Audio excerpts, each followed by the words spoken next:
পুরো সপ্তাহের দৌড়ঝাঁপের পর এরকম একটা রিল্যাক্সিং সানডে সবার প্রয়োজন।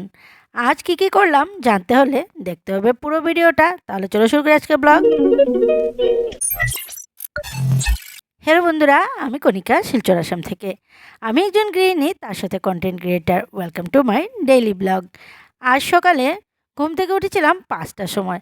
আমার হাজব্যান্ড গেল অফিসের কাজে। আজ একটু অফিসের কাজ আছে, তাই সকালবেলায় বেরিয়ে গেল। আর আমি ভাবলাম যে উঠে কাজ শুরু করব, কিন্তু কিভাবে জানি আমার আবার চোখটা লেগে গেল। আর যখন উঠলাম তখন বাজছিল 7:30। আর আমার মেয়েরা যাবে 8টার সময় আর্টের স্কুলে। আর এইদিকে আমি তাড়াহুড়ো করে কি করব কি না করব দিশা পাচ্ছিলাম না। তাই তাড়াতাড়ি করে একটু সিদ্ধ ভাত রান্না করে ওদেরকে খাইয়ে দিয়ে আসলাম আর্টের স্কুলে। এখন আমি পুরোটাই রিল্যাক্স, কারণ হাজব্যান্ডও ঘরে নেই আর মেয়েরাও গেছে ওদের স্কুলে। তাহলে আমি কি করব? বসে বসে ভাবলাম সকালের গুড মর্নিং পোস্টটা করে নিই। তারপর তো কি করব? তারপর আমার তো রুটিনের কাজ আছেই। লেগে গেলাম দুপুরে রান্নাবান্নার জোগাড়যন্ত্র করতে। আজ এনেছে বোয়াল মাছ। বোয়াল মাছটা আজ আমি ভেবেছিলাম একটু আলাদা করে রান্না করব, কিন্তু ছোটো মেয়ের শরীরটা বেশি ভালো না। তাই ভাবলাম আর বেশি কিছু নতুনত্ব করার প্রয়োজন নেই। ঘরে যেভাবে রান্নাবান্না করি, যেভাবে ওর পেটটা শরীরটা ভালো থাকে সেভাবেই রান্না করে নিই। তাই একটু মুসুর ডাল করে নিলাম আর দিয়েছিলাম একটু স্কোয়াশ। আজ মুসুর ডালটা আর ফোড়ন দেবো না, একটু কাঁচা সর্ষের তেল দিয়ে দেবো। আর এদিকে আমি একটু মিষ্টি কুমড়ের ভাজা করে নেব।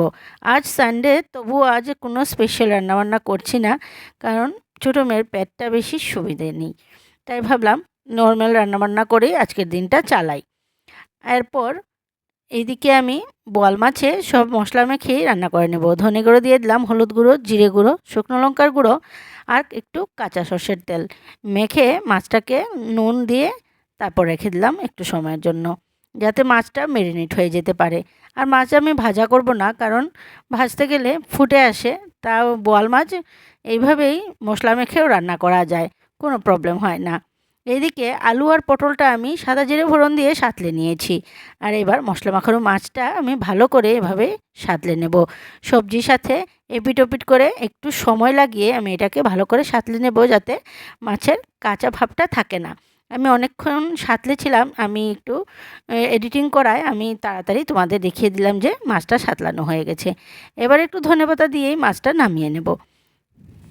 এভাবে আমরা প্রায় সময়ই বোয়াল মাছ রান্না করে খেয়ে থাকি, খুবই ভালো লাগে। আর বেশি বড় সাইজের যদি মাছ না হয় তাহলে এভাবে রান্না করেও খাওয়া যায়, কোনো প্রবলেম হয় না। আর বড় সাইজের মাছ হলেও খাওয়া যায়।